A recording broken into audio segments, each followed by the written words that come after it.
آج میں نے ارادہ کیا کہ بیان شروع کرنے سے پہلے ایک خواب سناؤں آپ لوگوں کو۔ آپ بھی حیران ہوئیں گے کہ آج تک تو کبھی آپ نے خواب کی بات کی نہیں۔ ہمارے جو مؤذن صاحب قاری رشید، اللہ ان کی مغفرت فرمائے، ان کے درجات کو بلند فرمائے، 40 سال سے زیادہ اس مسجد کی انہوں نے خدمت کی۔ تو میں جب اس مسجد میں تقریباً 15-16 سال پہلے آیا تو یہاں میں نے سوچا کہ میں یہاں بیانات کا سلسلہ شروع کروں، درس حدیث دوں، واعظ کروں۔ ہوتا ہے نا، انسان سوچتا ہے کہ بھئی انتظامیہ سے مشورہ بھی ہوا کہ ہفتے میں کتنے دن درس ہوگا، کب ہوگا، کیسے ہوگا۔ تو یہاں ہمارے قاری صاحب تھے، جو قاری رشید صاحب جن کا انتقال ہو گیا، یہ مؤذن تھے۔ انہوں نے مجھے کہا کہ آپ کے آنے کے بعد مجھے ایک خواب آیا ہے، جب آپ یہاں آئے ہیں تو مجھے ایک خواب آیا۔ میں نے کہا جی کیا خواب آیا؟ اول تو مجھے کوئی کہہ دینا مجھے خواب آیا ہے تو میں کہتا ہوں ابھی ٹائم نہیں ہے ہمارے پاس، ٹھیک ہے نا، پتہ نہیں کیا سنا رہا ہوگا بیٹھ کے، لیکن بس میرا بھی موڈ اچھا ہوگا تو میں نے کہہ دیا ہاں جی بتائیں۔ کہنے لگے میں نے خواب میں دیکھا کہ میں اور آپ، یعنی وہ اور میں، کہیں جنگل میں جا رہے ہیں، کہیں سفر پہ۔ آگے دیکھا بڑے بڑے جنگلی جانور کھڑے ہیں، اژدہے اور ڈائناسور جیسے، نہیں خطرناک، شیر، چیتے۔ انہوں نے ہمارا راستہ روکا ہوا ہے، ہمیں آگے جانے نہیں دے رہے۔ کہہ رہے ہیں میں اور آپ کھڑے ہو گئے کہ اب کیا کریں، تو راستہ ہی بند ہے، اتنے بڑے بڑے اژدہے منہ پھاڑ کے کھڑے ہوئے ہیں۔ تو کہتے ہیں آپ کے ہاتھ میں قرآن تھا، تو کہیں غیب سے آواز آئی یا کہیں پتہ نہیں کوئی الہام ہوا، کیا ہوا کہ بھئی ان کو قرآن سناؤ، ان کو قرآن کا درس دو۔ تو کہنے لگے آپ نے قرآن اٹھا کے درس دینا شروع کیا اور وہ سارے جانور آہستہ آہستہ اپنی جگہ سے ہٹتے چلے گئے۔ تو میں نے ان سے کہا اس خواب کی تعبیر بہت واضح ہے، دین کی دعوت ایک حق کا راستہ ہے نا، اس میں جو رکاوٹ ڈالنے والے جتنے فتنے ہیں، فرقہ پرستوں کے فتنے ہو گئے، ملحدین کے فتنے ہو گئے، بہت سارے فتنوں کی قسمیں ہیں نا، جیسے جنگلی درندوں کی قسمیں بہت زیادہ ہیں جو آپ کو سیدھے راستے پہ چلنے نہیں جو جنگل میں چلنے نہیں دیتے آپ کو، تو ایسے ہی فتنہ پرستوں کی قسمیں بھی بہت زیادہ ہیں۔ کچھ فرقواریت کی آگ میں جھلسائیں گے آپ کو، کچھ اسلام سے بدگمان کریں گے، کچھ اسلاف سے بدگمان کریں گے۔ تو اس خواب میں نے کہا اشارہ ہے کہ سب کا ایک ہی حل ہے کہ ان کو کس پہ لگا دو، قرآن پہ۔ تو اس سے آہستہ آہستہ یہ سارے خود بخود ختم ہونا شروع ہو جائیں گے۔ تو اس لیے میں نے درس قرآن کو کوشش کی ہے زیادہ فوکس کروں میں۔ پھر قرآن میں بھی آج کل مسئلہ یہ ہے کہ جو قرآن جس کے دماغ میں کچھ ہوتا ہے نا، وہ اس کے حساب سے قرآن سناتا ہے۔ میں اپنی مثال دے دوں، اگر میں نے دماغ میں 4 شادیاں مسلط کی ہوئی ہیں تو میں ہر آیت سے 4 شادیاں کشیدتا رہوں گا، ٹھیک ہے نا۔ یہ ہوتا ہے بعض خطیبوں کے ساتھ، ہر چیز ادھر ہی اٹھا کے فٹ کریں گے۔ میں نہیں کرتا ایسا، لیکن ہو سکتا ہے، یہ نفسیات بن جاتی ہے انسان کی۔ بعض لوگ جو جہاد کے قائل ہیں، ہونا چاہیے انسان کو، وہ ہر آیت سے جہاد جس کا جہاد سے کوئی تعلق بھی نہیں ہے اس سے بھی کیا نکالا جا رہا ہے، وہ پورے قرآن میں الحمد سے لے کے والناس تک ان کا قرآن گھومتا ہے جہاد کے گرد۔ یہ بھی غلو ہے بھائی، جتنا جو چیز ہے اس کو اتنا بیان کیا جائے، جس کو جتنا رکھا گیا ہے نا۔ کوئی اس کو پورا تبلیغ پر، کوئی پورا سیاست پر، کوئی خلافت پر۔ اب تو سیاسی جماعتیں ایک دوسرے پہ فتویٰ لگانے میں بھی قرآن کا سہارا۔ آپ کا آدمی جب وہ غلطی کرے اس پہ قرآن کی آیتیں فٹ نہیں کرتے، جیسے ہی مخالف پارٹی نے وہ غلطی کی قرآن پڑھ کے سنانا۔ فرقہ پرست بھی یہ کام کرتے ہیں۔ آپ کی مخالف رائے پہ کوئی عالم چلا گیا تو فوراً یہودیوں کے علماء والی جو آیتیں ہیں وہ اپنے مخالفین علماء پہ فٹ کرنا شروع کر دیں کہ یہود و نصارہ کے مولوی یہی کرتے تھے، آج یہ مولوی بھی تو ہر آدمی کوشش کرتا ہے اپنی جو ایک جس کو کہتے ہیں نا فرسٹریشن, جو ایک ٹھڑک ہوتی ہے, وہ ٹھڑک کس طریقے سے پوری کر رہا ہوتا ہے, لیبل کس کا لگ رہا ہوتا ہے, قرآن کا. تو میں نے یہ ارادہ کیا تھا. اچھا, ڈاکٹر اسرار احمد رحمہ اللہ تعالیٰ کی ایک اچھی بات یہ لگی کہ ان کے درس میں یہ عنصر کم نظر آیا. میں یہ نہیں دعویٰ کرتا کہ بالکل بھی نہیں تھا, ان کے بھی اپنے کچھ نظریات تھے جو وہ درس میں لاتے رہتے تھے, لیکن اتنی بات ہے کہ انہوں نے قرآن کے وہ مضامین جو قرآن نے بہت اہتمام سے بیان کیے, ان مضامین کو انہوں نے بہت زیادہ ہائی لائٹ کیا ہے. تو بہرحال میں نے یہ اور بھی علماء ہیں, لیکن ہمارے علماء کا مسئلہ یہ ہے کہ وہ میڈیا پہ نہیں ہیں, ان کے درس اپنی مسجدوں کے اندر محدود ہیں. حضرت مولانا سرفراز خان صفدر صاحب رحمہ اللہ تعالی گجرانوالہ کے بہت بڑے عالم, نہیں علامے تھے وہ, اتنے بڑے عالم کہ آپ ان کی کتابیں پڑھو آدمی حیران ہو جاتا ہے کہ کیسا علم اللہ نے اور تحقیق کیسی دی تھی ان کو. جب میں نے ان کی کتابیں پڑھی نا تو میں نے کہا بھائی یہ ایک صفحہ لکھنے میں کم سے کم 1.5 سے 2 مہینہ لگا ہوگا, جو ریسرچ ان کی ایک پیج پر ہوتی ہے, جبکہ مکتبہ شاملہ بھی نہیں تھا, گوگل بھی نہیں تھی. ان کے بارے میں تھا کہ جب وہ تحقیق کرتے نا ان کو پتہ چلتا کہ یہ حوالہ مجھے ملے گا ترکی کے فلاں کتب خانے میں فلاں کتاب میں ہے, یہ یہاں سے کسی کو بھیجا, چل بھائی ترکی جا, فلاں کتاب نکال تلاش کر, اس کے فلاں صفحے میں دیکھ کے مجھے بتا کہ ہے یا نہیں ہے. سمجھتے ہو؟ تو ایسے ان کی تحقیقی کتابیں ہیں, لیکن ہماری عوام ان کو جانتی بھی نہیں ہے. کیوں بھائی؟ وہ میڈیا کا استعمال ہی نہیں تھا, لوگوں کو پتہ ہی نہیں ہے. اور آج کل جتنے لوگ فائدہ اٹھا کے نا اپنی تحقیق لا رہے ہوتے ہیں, اصل میں ان لوگوں کی تحقیقات ہوتی ہیں, نسبت کس کی طرف کر دیتے ہیں, میری تحقیق, حالانکہ اپنی نہیں ہوتی کسی کی ہے, چوری کر کے اپنے کھاتے میں ڈال دی. محنتیں ان لوگوں نے کی ہیں جو دنیا کے سامنے ہیں ہی نہیں. تو میں نے یہ ان کا میں عرض کر رہا تھا, ان کا بھی بڑا زبردست درس ہوا کرتا تھا. میرا خیال ہے 30-35 بار انہوں نے پورے قرآن کا درس ختم کروایا, مجھے صحیح طرح یاد نہیں ہے, 20 بار یا 30 بار اس طرح پورے قرآن الحمد سے لے کے والناس تک انہوں نے درس قرآن دیا ہے.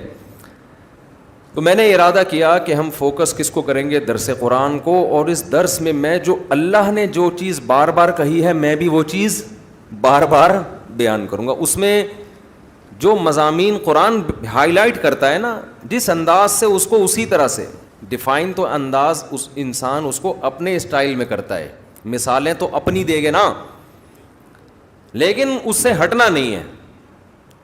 تو میں آپ سے گزارش کر رہا ہوں کہ اسی سلسلے میں میرا جو چینل ہے نا مفتی طارق مسعود اسپیچز, اس پہ تفسیر کے لیکچرز ہیں, 8 لیکچر ہیں عربی گرامر کے. اتنی عربی اس میں سکھائی گئی ہے کہ آپ کو قرآن کی زبان میں سمجھ میں آنا شروع ہو جائے. پھر انہی لیکچرز کو سامنے رکھتے ہوئے باقی درس ریکارڈ کروائے ہیں. انہی لیکچرز میں جو آپ کو گرامر آئے گی اس کی پریکٹس کروائی گئی ہے. تو تفسیر لیکچر نمبر 1, تفسیر لیکچر نمبر 2, تفسیر لیکچر نمبر 3, ابھی پتہ نہیں کتنے لیکچر ہو چکے ہیں, میرا خیال ہے 200 کتنے ہو گئے, تو بہت ہو گئے ہیں. تو وہ تو مجھے بھی پتہ ہے بہت ہو گئے ہیں, مطلب کتنے, اچھا میرا خیال ہے 200 تک ہو چکے ہیں. تو آپ حضرات ایک کام کریں, وہ لیکچر بھی کیا ہیں, اس میں بھی میں نے ٹو دا پوائنٹ قرآن بیان کیا ہے, دائیں بائیں بالکل بھی نہیں گیا, ٹو دا پوائنٹ, بس قرآن کیا کہہ رہا ہے. باقی دیکھیں قرآن تو ایک سمندر ہے نا, اس میں غوطے لگاؤ تو وہ تو مضامین نکلتے چلے جائیں گے. ایک آیت پہ 6 گھنٹے بھی تقریریں ہو سکتی ہیں, لیکن ہم نے کوشش کی ہے کہ اس کو بس قرآن سمجھ میں آ جائے کہ اللہ ہم سے کہہ کیا رہا ہے. باقی اس میں علمی نکات کے تو ایک پورا سمندر ہے. تو وہ لیکچر آپ لوگ سنیں, ابھی رمضان ہو رہا ہے ختم, اور آپ نے ہو جانا ہے مارکیٹ سے شارٹ. سمجھتے ہو؟ تو قرآن سیکھو نا, کچھ آگے بڑھو نا. یہ درس جو میرے ہوتے ہیں اس میں تو قرآن بھی چل رہا ہے, اور پھر موجودہ حالات کے لحاظ سے ہم دائیں بائیں بھی چلے جاتے ہیں. اس میں ٹو دا پوائنٹ قرآن ہے. ان لیکچرز کو آپ سنیں. میرا چینل مفتی طارق مسعود اسپیچز پہ وہ لیکچرز اپلوڈ ہو چکے ہیں. رمضان میں ابھی ناغہ چل رہا تھا کیونکہ میرے مصروفیت اتنی ہو گئی تھی, ارادہ تو میں نے کیا تھا لیکن نہیں ہو پایا. پھر یوٹیوب کی بھی کوئی پالیسی ہوتی ہے, آپ ایک وقت میں اتنا مال ڈال نہیں سکتے یوٹیوب پہ, ٹھیک ہے نا, وہ نوٹیفیکیشن نہیں بھیجتا. تو اس چینل کو سبسکرائب بھی کر لیں, اس کا فائدہ یہ ہوگا کہ آپ کو نوٹیفیکیشن مل جائے گا, سمجھتے ہو. اور بیل آئیکن پہ کلک کرنا نہ بھولیے, وہ ہم نے یوٹیوب سے جب بھی کسی چینل پہ جاؤ نا آتا ہے بیل آئیکن پہ کلک کرنا. ابے بھائی تو بول آگے, کوئی چیز ویڈیو ہم دیکھ رہے ہوتے ہیں نا, پہلے وہ اپنی قومی ترانے سنانا شروع کر دیتا ہے, تو آدمی غصہ آتا ہے, بات کر ہمارا ہیڈک ہے بیل آئیکن پہ کلک کر, یہ آٹو پہ آیا ہوا ہوں میں وہاں سن کے نا. تو بیل آئیکن پہ کلک کریں نہ کریں, سبسکرائب کر لیں, اس سے کسی دن غیرت جاگ جائے گی آپ کی. جب بار بار نوٹیفیکیشن آئے گا تفسیر کے لیکچر کا, بھائی لیکچر شروع ہونے والا ہے, تو شاید کسی دن آپ کی غیرت جاگ جائے کہ آج سن لو یار. اور وہ سنجیدہ لوگوں کے لیے, دیکھو اڑا اوڑی والے دنیا میں بہت ہیں, جذباتی لوگ دنیا میں بہت ہیں. آپ کو ایسے لوگ ملیں گے ہو ہاں روئے دھوئے نماز میں ایسے تہجد میں لگے ہوئے ہیں, اگلے دن مارکیٹ سے شارٹ. نبی صلی اللہ علیہ وسلم کو وہ عمل محبوب تھا جو نبی فرماتا, حضرت عائشہ فرماتی تھی تھوڑا ہو لیکن پابندی کے ساتھ. تو وہ ہفتے میں صرف 3 دن اپلوڈ ہوتا ہے, پیر, منگل اور بدھ کو. اس درس کی خاصیت یہ ہے کہ بالکل سہل انداز میں عوامی اسٹائل میں ہے, وہ گاڑھا اور پیچیدہ نہیں ہے. میری عادت ہوتی ہے میں وہ کام نہ کروں جو دوسرے پہلے کر چکے ہیں, وہ کام کرو جو دوسرے نہیں کر رہے. ہمارے ہاں یہ بھی ہوتا ہے نا, ایک آدمی ایک کام کر رہا ہے, آپ نے ٹانگ اڑا کے, جب ایک محلے میں مسجد بنی ہوئی ہے اسی کے ساتھ آپ دوسری مسجد کیوں بنا رہے ہو بھائی, یہ غلط ہوتا ہے نا. وہاں بناؤ جہاں نہیں ہے مسجد. تو میری عادت یہ ہوتی ہے کہ جو کام پہلے آلریڈی ہو چکا ہے میں وہ نہ کروں. تو جب میں نے یہ تفسیر کے لیکچر ریکارڈ کرنے کا ارادہ کیا, مجھے پتا تھا اس میں بہت ٹائم لگے گا, لیکن ہم نے کہا اب تک یوٹیوب پہ اس طرز کے تفسیر قرآن کے لیکچر موجود نہیں ہیں. اگر کوئی پورا قرآن سن کے سمجھنا چاہتا ہے اور تھوڑا چاہتا ہے کہ مجھے عربی بھی آ جائے, تو میری تحقیق سے پتہ چلا ہے کہ ایسے لیکچرز ابھی تک موجود نہیں ہیں. ڈاکٹر اسرار احمد کے ہیں لیکن وہ اس طرز کے نہیں ہیں, وہ الگ انداز کے, اس کی اپنی افادیت ہے. تو الحمد سے لے کے والناس تک کوئی اگر قرآن سمجھنا چاہے گا, میں انشاءاللہ امید سے کہتا ہوں کہ اگر وہ اس طرز پہ سنے گا نا تو آہستہ آہستہ عربی سے اس کو اتنی مہارت ہو جائے گی کہ خود بخود آگے قرآن سمجھ میں آنا شروع ہو جائے گا. تو وہ لیکچر سنا کریں, تمیز سے 40 منٹ کا ہوتا ہے, روزانہ ایک ٹائم متعین کر لیں یار, ہینڈ فری لگا کے ہم نے بیٹھ جانا ہے, اور کوشش کریں قرآن سامنے رکھ کے پڑھیں. سمجھتے ہو, ایک پین بھی رکھ لیں, اس پہ چھوٹے چھوٹے نوٹس بھی لکھتے رہیں, اور قرآن 15 لائنوں والا ہو یا 17 لائنوں والی, جو قرآن ہو وہ پھر ہمیشہ وہی رہے. یہ بھی ایک اصول یاد رکھ لیں, زندگی بھر قرآن کی تلاوت کا معمول بنائیں ایک جیسا قرآن. اس کا بڑے فائدے ہیں, کیا ہیں یہ بات لمبی ہو جائے گی. یعنی آپ اپنے لیے گھر میں جس قرآن پہ تلاوت کریں نا, قرآن آتے ہیں زیادہ تر 15 لائنوں والے یا 16 لائنوں والے, 17 کا تو میں نے ویسے ہی کہہ دیا, 16 والے, اب ایسا نہ کوئی 17 والا تلاش کر رہا ہوں. تو میں نے چونکہ 15 لائنوں والوں سے حفظ کیا ہے, میں جہاں بھی دنیا میں جاتا ہوں 15 لائنوں والا قرآن تلاش کرتا ہوں. اس سے کیا ہوتا ہے, لاشعور میں آپ کے یہ بیٹھ جاتا ہے یہ والی آیت یہاں ہے, ٹھیک ہے نا, اس کا یہ مفہوم ہے. اگر آپ روزانہ مصحف بدلتے رہیں گے تو آپ کنفیوز رہیں گے, یاد کرنے میں بھی آسانی ہوتی ہے. تو ایک قرآن لے لیں 15 والا یا 16 والا. 15 والا لے لیں اس لیے کہ میں نے 15 سے یاد کی ہے, ٹھیک ہے نا, اور آج کل زیادہ وہی چل رہا ہے. اس میں تراویح کا حساب رکھنا بڑا آسان ہوتا ہے 15 لائنز والے قرآن میں. تو وہ آپ نے لے کے سامنے رکھ لیا, تھوڑا سا ہمت کر لو, کچھ انسان کے بچے بن جاؤ. اور آپ نے ایک پین رکھ لیا کان پہ, کتنا اچھا لگتا ہے نا, اور ایک قریب کی نظر کمزور ہے تو ایک ناک پہ تھوڑا سا چشمہ ٹکا لیا, اور بیگم سے کہا ذرا تصویر لے کے مجھے بتاؤ کیسا لگ رہا ہوں میں. اچھے لگیں گے آپ, پہلی دفعہ آپ لگیں گے کوئی پڑھا لکھا آدمی ہے, ٹھیک ہے نا, اور لے کے آپ بیٹھ گئے, بھائی کیا کہہ رہے ہیں مولانا صاحب, ٹھیک ہے نا, نوٹ کر لیا. اس کے ویورز کم ہیں. کم کیوں ہیں کہ سنجیدہ لوگ ہی سنتے ہیں نا 40 منٹ. یہاں تو چٹکلے بھی چل رہے ہیں, لطیفے بھی چل رہے ہیں, ہنسی مذاق بھی ہو رہا ہے, پھر عبرت کی باتیں بھی آ رہی ہیں, تو یہاں تو ایک گھنٹہ بھی لوگ نکال لیتے ہیں. وہ 40 منٹ تمیز سے بات لوگوں سے سن نہیں جاتی, تو وہ سن لیں, بہت فائدہ ہوگا. یہ سمجھ کے سن لیں کہ بھئی 40 منٹ کی ایک کلاس ہم روزانہ لے رہے ہیں, اور روز بھی نہیں, ہفتے میں 3 دن. تو اس کی کوشش کریں گے کہ نہیں کریں گے. ایک بات تو یہ ہو گئی. دوسری بات، مسائل کے لیے لوگ مسلسل فون کرتے رہتے ہیں. ہم نے پھر ایک یہ آپ لوگوں کے فائدے ہی کے لیے ایک سیٹ اپ بنایا تھا کہ آسک مفتی طارق مسعود ایک الگ چینل بنایا صرف اور صرف مسائل کے لیے. سمجھتے ہو؟ مینیج کیا نا ایک کام کو.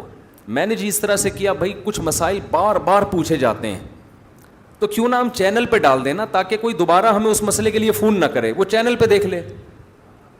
تو آسک مفتی طارق مسعود بھی میرا چینل ہے, اس پہ آپ جائیں گے. اگر آپ نے مسئلہ پوچھنا ہے تو پہلے تو آپ سرچ کر لیں لکھ کے کہ یہ مسئلہ پہلے سے بیان تو نہیں کیا ہوا. بیان کیا ہوا ہے تو پوچھنے کی بالکل بھی ضرورت, بولو نا, نہیں ہے.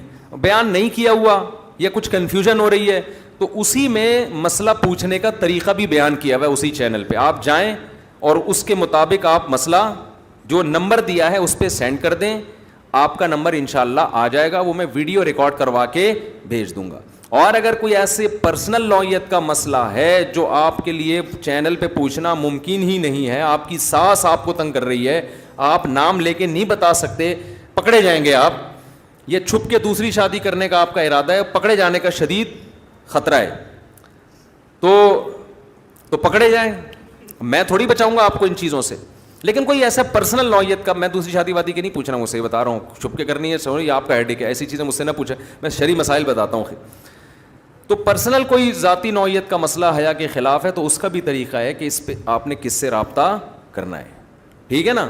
تو یہ دونوں چینل سبسکرائب کر لیں گے تو آپ کو فائدہ یہ ہوگا کہ نوٹیفیکیشن مل جایا کرے گا. تو آپ جو سارا دن فون میرا بج کے میں تو پاگل ہونے لگا تھا, وہ تو شکر ہے پاگل ہونے سے پہلے میں نے فون بند کر دیا, فلائٹ موڈ پہ رکھتا ہوں اب میں فون. تو یہ نوٹ کر لیں, پوائنٹ ٹو بی نوٹڈ.